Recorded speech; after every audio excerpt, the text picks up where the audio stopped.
Iron-clad is a 7-year-old cybersecurity startup company that was started by ex-director of NSA, General Keith Alexander. And as you might know, General Keith Alexander was the longest-serving director of the NSA for almost 8 years. He served under President Obama and President Bush. The company is basically into two lines of businesses. One is about catching threats based on behavior, and we'll go deeper into that later. And the second big area that we focus on is operationalizing technology for collective defense. And yes, it is a combination of product and services, but our go-to-market also involves MSSPs, partners, resellers. So a large chunk of our services business is actually handled by our partner ecosystem across the world and here in Asia Pac and Japan. Having said that, we do have a small, SWAT services, cyber hunters, a team of cyber hunters in the US and also in the region that provide this added layer of monitoring services for our top customers. Our products are based on behavior analytics, and which is a very fundamentally, a different way of finding threats in their ecosystem, in their network. We do this by ingesting network traffic. We do this by ingesting logs in different format, wherever the customer traffic might be, on-prem or on cloud or in hybrid environments. And the second big thing that we do is once we detect the threat, we have the ability to then anonymize and share just the threat information within an ecosystem that a customer might want to be part of or define for themselves. Look at any cybersecurity strategy for any of the government that even here in Malaysia, for example, right? We talk about sharing of threat information between different CIIs, between private and public sector. I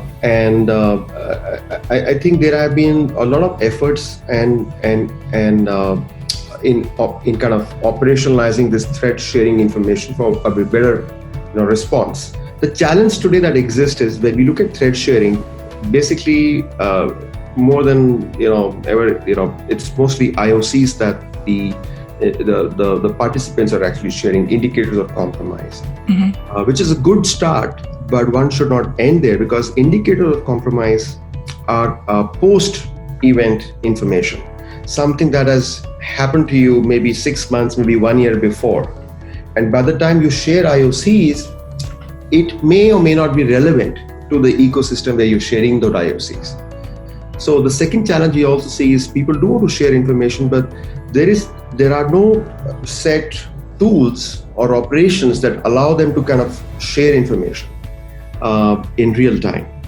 The third challenge we also see in sharing information within an ecosystem is about anonymity.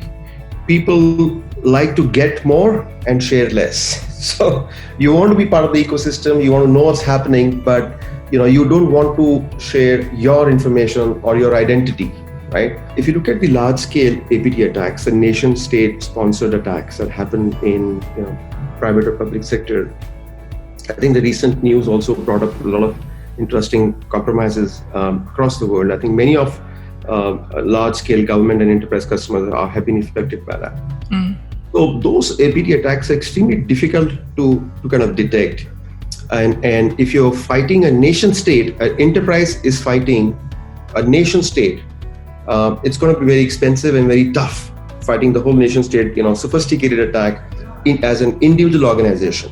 Helps you increase your collective knowledge of threats in an ecosystem and then share it instantly. That's exactly what we do with our collective defense. When we say collective defense, basically we mean that we operationalize this concept by technology and a tool, and we deploy it in an ecosystem. Now, you could either take it to, in some cases, we are working with regulators, where the regulators have actually seen the value and they're saying, okay, fine, I would like to have real-time visibility between different CIIs, critical infrastructure agencies. Or you could also deploy this between large multinational companies with different business interests. And at a corporate level, they would like to have visibility across their investments in the region. 25 energy companies in the US on the East Coast and the West Coast.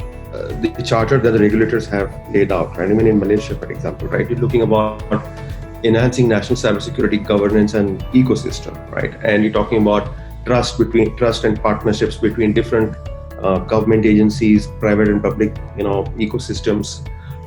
It also talks about mechanism for effective sharing of threat information between the ecosystem. That's what the regulator is putting a framework for. It also talks about so that's the collective defense part that kind of associates our technology with the mission of a lot of regulators, which I think gives them a very good cross-sector view and a holistic view of what's happening in a given country or an organization. The ability to then merge information between public and private gives them a new dimension of threats that they do not have in real time.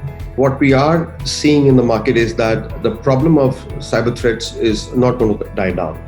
From what we have seen in the past and very recent past, the threats are only going to get more complex to detect, and as the attack surface increases with 5G, I guess we'll have a larger surface to protect.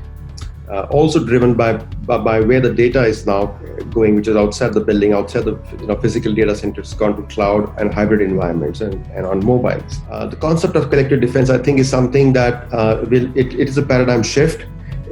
People like to talk about it, but Iron-clad is proud to present a technology that can enable and operationalize the concept and the mission that many countries, regulators, and large organizations have.